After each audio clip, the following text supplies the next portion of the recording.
নমস্কার বন্ধুরা, বিদিশাস blogs and byte চ্যানেলে আপনাদের সকলকে স্বাগত। আজকে আপনাদের সাথে এগ চাউমিনের রেসিপি শেয়ার করব। আপনারা সকলেই বাড়িতে চাউমিন বানিয়ে থাকেন, কিন্তু আমি কি করে বানাই সেটাই আজকে আপনাদেরকে দেখাবো। এই শীতকালে প্রচুর পরিমাণে সবজি পাওয়া যায়, আর সেই সবজি দিয়ে যদি চাউমিন বানিয়ে নেওয়া যায় তাহলে খেতে লাগে দুর্দান্ত। তাহলে চলুন দেখে নেওয়া যাক রেসিপিটা। চাউমিন বানানোর জন্য আমি এখানে একটা প্যানে জল বসিয়ে দিয়েছি। জল গরম হয়ে গেছে, এবার আমি চাউমিনগুলো অ্যাড করে দিচ্ছি। এখানে আমি 2 প্যাকেট চাউমিন বানাবো।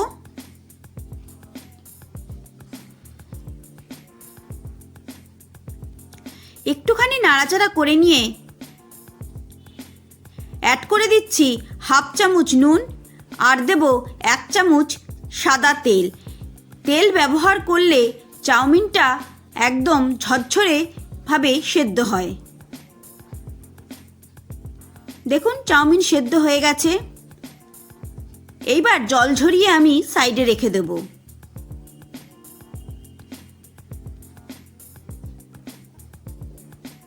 কড়াই বসিয়ে দিয়েছি। কড়াইতে দিয়ে দিলাম 3 চামচ মতো সাদা তেল। তেলটা গরম হয়ে গেলে অ্যাড করে দেব বেশ কিছুটা কেটে রাখা সবজি। এখানে আছে একটা মিডিয়াম সাইজের পেঁয়াজ কুচি, একটা ছোট সাইজের গাজর, হাফ ক্যাপসিকাম কুচি, আর কয়েক পিস ছোট ছোট ফুলকপি। আমার কাছে বিনস ছিল না, আপনারা চাইলে এখানে বিনসও অ্যাড করতে পারেন। সামান্য নুন দিয়ে আমি সবজিটাকে হালকা করে ফ্রাই করে নেব।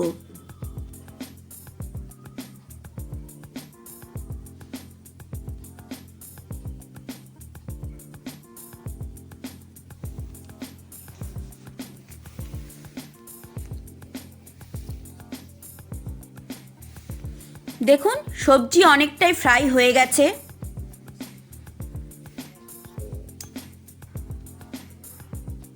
এইবার অ্যাড করে দেব বেশ কিছুটা মটরশুঁটি।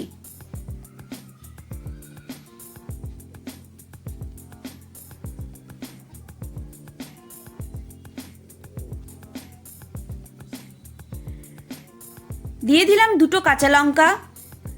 আবারও 1 মিনিট মতো একটু ফ্রাই করে নেব। ঝালটা আপনারা যেমন খান সেই বুঝে ব্যবহার করবেন।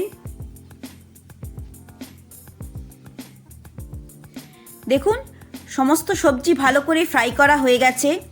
এইবার সবজিগুলোকে আমি একটা সাইডে রেখে দিয়ে 2টো ডিমের ভুর্জি বানিয়ে নেব। 2টো ডিম আমি এখানে অ্যাড করে দিলাম।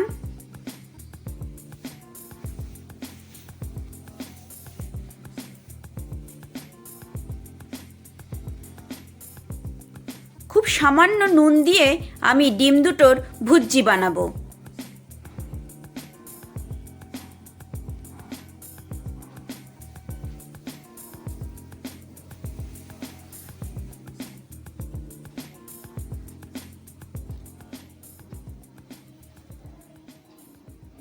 দেখুন ডিম ভুর্জি রেডি হয়ে গেছে।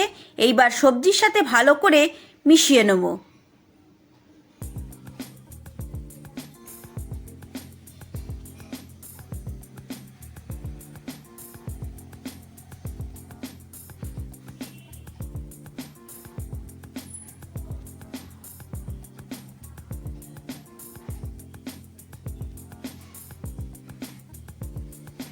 এইবার দিয়ে দেব 1 চামচ গোলমরিচের গুঁড়ো। আবার একটু ভালো করে মিশিয়ে নেব।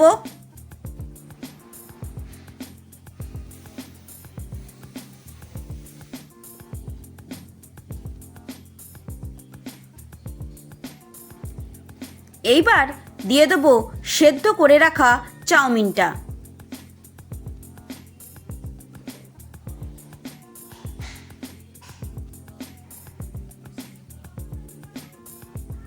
এইবার চাউমিনটা সবজির সাথে ভালো করে ফ্রাই করে নেব।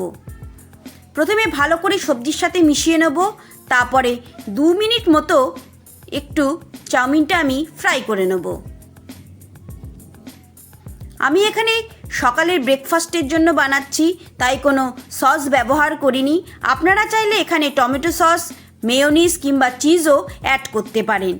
অবশ্যই এই পদ্ধতিতে একবার শীতের সবজি দিয়ে চাউমিন ট্রাই করবেন, দেখবেন খেতে দুর্দান্ত হয়। বাচ্চাদেরকে আপনারা টিফিনেও দিতে পারবেন অথবা স্ন্যাক্স হিসেবেও তৈরি করে নিতে পারেন। বিকালের স্ন্যাক্স হিসেবেও এটা খুবই খেতে ভালো লাগে।